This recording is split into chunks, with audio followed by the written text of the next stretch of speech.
COVID-19 atau Coronavirus Disease, dan 19 pula merupakan tahun di mana virus ini telah ditemui dan mula wujud. Virus ini adalah family dari virus yang menyebabkan pelbagai penyakit, dari sesama hingga ke penyakit yang lebih teruk seperti MERS-CoV iaitu Middle East Respiratory Syndrome Coronavirus dan SARS-CoV iaitu Severe Acute Respiratory Syndrome. Wabak ini pada mulanya dikesan pada pertengahan bulan Disember 2019 di bandara Wuhan, China. Ianya telah diiktiraf sebagai pandemik oleh Pertubuhan Kesihatan Sedunia WHO atau World Health Organization pada 11 Mac 2020. Sehingga lebih daripada kes telah disahkan dengan lebih daripada kematian disebabkan oleh COVID-19.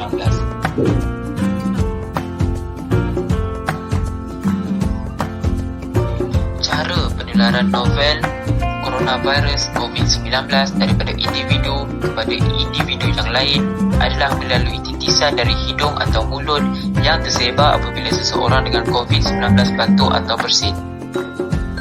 Seseorang itu juga boleh dijangkiti COVID-19 jika mereka berada dekat dengan pesakit COVID-19 yang batuk atau bersin atau melepaskan titisan. KKM atau Kementerian Kesihatan Malaysia kini sedang mengawasi perkembangan jangkitan ini dan situasi sentiasa berubah dan akan mengemaskini maklumat penyakit ini dalam laman sesawang KKM, dan orang ramai dinasihatkan supaya sentiasa berwaspada dan mengamalkan kebersihan diri yang baik.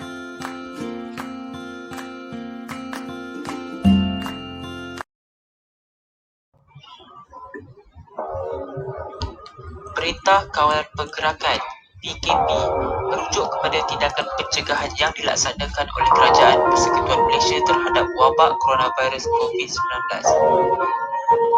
Pada 16 Mac 2020 jam 10 malam, Perdana Menteri Malaysia Tan Sri Muhyiddin Yassin memberi ucapan rasmi secara langsung di televisyen dan secara rasmi mengisytiharkan Perintah Kawalan Pergerakan PKP atau lockdown pada 18 Mac 2020 di bawah Akta Pencegahan dan Pengawalan Penyakit Berjangkit 1988 dan Akta Polis 1967.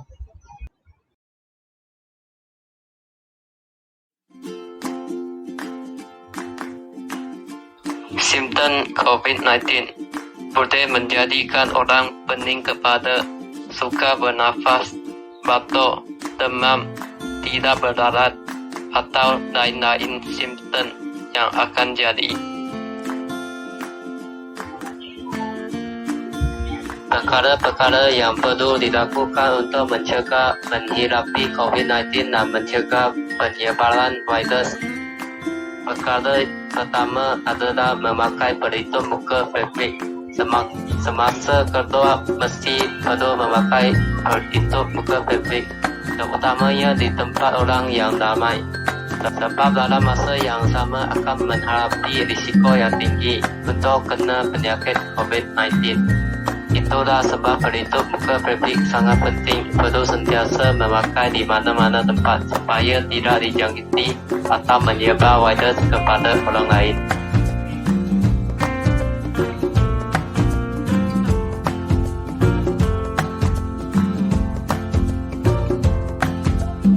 Seterusnya, perkara kedua, perlu menjaga jarakan antara orang lain.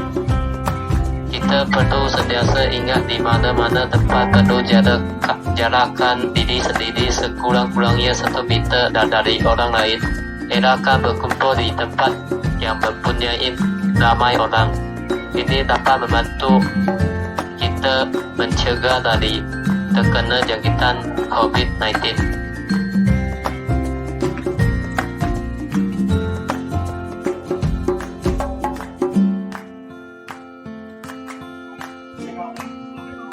Perkara yang ketiga, menggunakan hand sanitizer. Kita juga perlu menggunakan hand sanitizer untuk membunuh virus yang mungkin melekat di tangan kita. Kita perlu menggunakan hand sanitizer sebelum atau selepas memegang barangan. Contohnya, kita pergi ke bank untuk mengeluarkan duit. Pastilah guna hand sanitizer dahulu, baru menggunakan mesin keluarkan wang. supaya mesin itu dapat dalam keadaan yang selamat bagi orang seterusnya guna. Dan lepas guna mesin perlu juga gunakan hand sanitizer untuk bersihkan tangan kita. Sebab kita tidak tahu orang yang guna mesin sebelum kita yang guna ini, adakah dia ada guna hand sanitizer dahulu baru guna mesin atau tidak.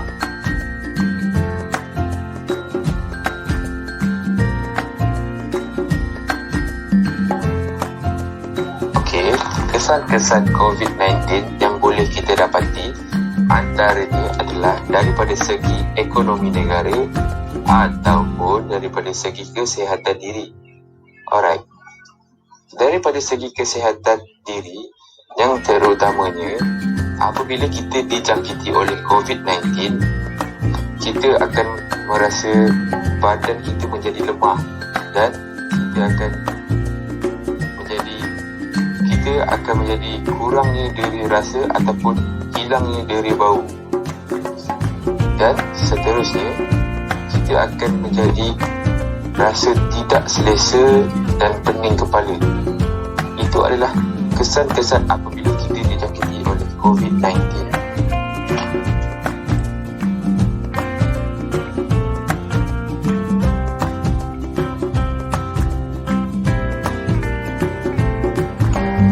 Okey, kesan-kesan COVID-19 yang boleh kita dapati antaranya adalah daripada segi ekonomi negara ataupun daripada segi kesihatan diri.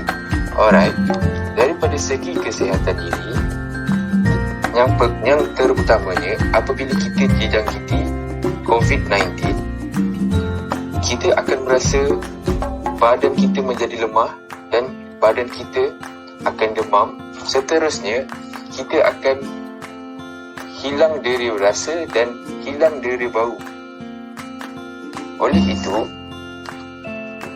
kita akan disarankan oleh pihak KKM untuk menjaga makan minum kita supaya badan kita tidak merasa lemah.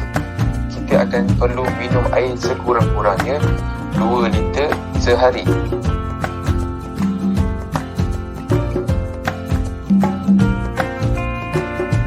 Kesihatan diri kita, yang paling teruk adalah kita akan mati apabila kita jangkiti penyakit ini. Punca-punca kematian ini adalah seperti orang-orang tua, warga-warga emas yang mempunyai penyakit-penyakit lampau seperti sakit jantung, kencing manis dan sebagainya. Penyakit COVID-19 ini memerlukan antibodi di dalam badan kita yang sangat kuat untuk melawan virus ini. Itulah punca-puncanya apabila kita menjadi kurangnya antibodi dalam badan dan dijangkiti COVID-19 boleh mendatangkan maut kepada diri kita.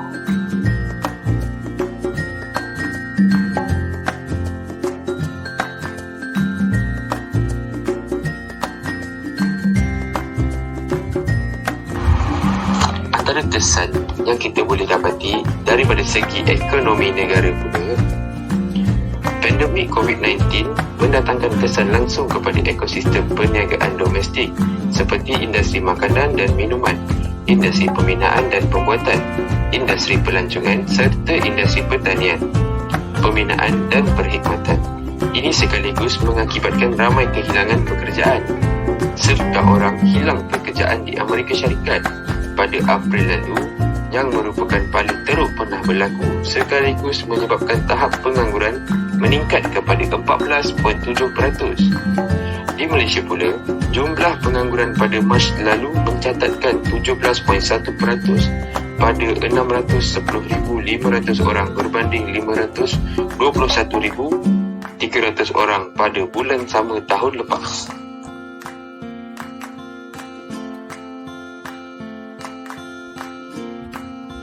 Terbuktilah bahawa COVID-19 ini memberi kesan yang sangat mendalam kepada rakyat-rakyat susah, terutamanya kepada golongan-golongan B40.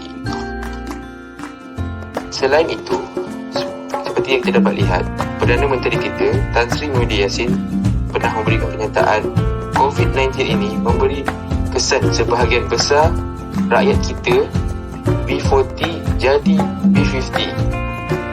Tambahnya, akibat COVID-19 ada dalam kumpulan M40 jadi kumpulan miskin. Bermaksud bahawanya ramai rakyat kita daripada golongan B40 ataupun M40 turun darjatnya kerana disebabkan COVID-19 ini.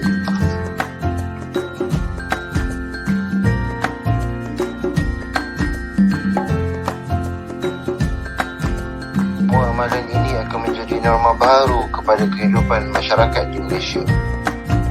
Semua aktiviti yang dikategorikan sebagai norma baru ini mungkin menjadi suatu perkara yang baharu kepada masyarakat masa kini, namun bakal menjadi amalan biasa bagi masyarakat masa hadapan. Masih banyak lagi maklumat mengenai COVID-19 yang dapat kita ketahui melalui pembacaan dari sumber-sumber yang sahih. Akhir kata, semua rakyat Malaysia haruslah mengikuti arahan dan nasihat yang dikeluarkan oleh KKM serta pakar-pakar kesihatan yang diiktiraf dari semasa ke semasa dalam menghadapi COVID-19 ini. Bersamalah kita bersama untuk memutuskan rangkaian jangkitan COVID-19.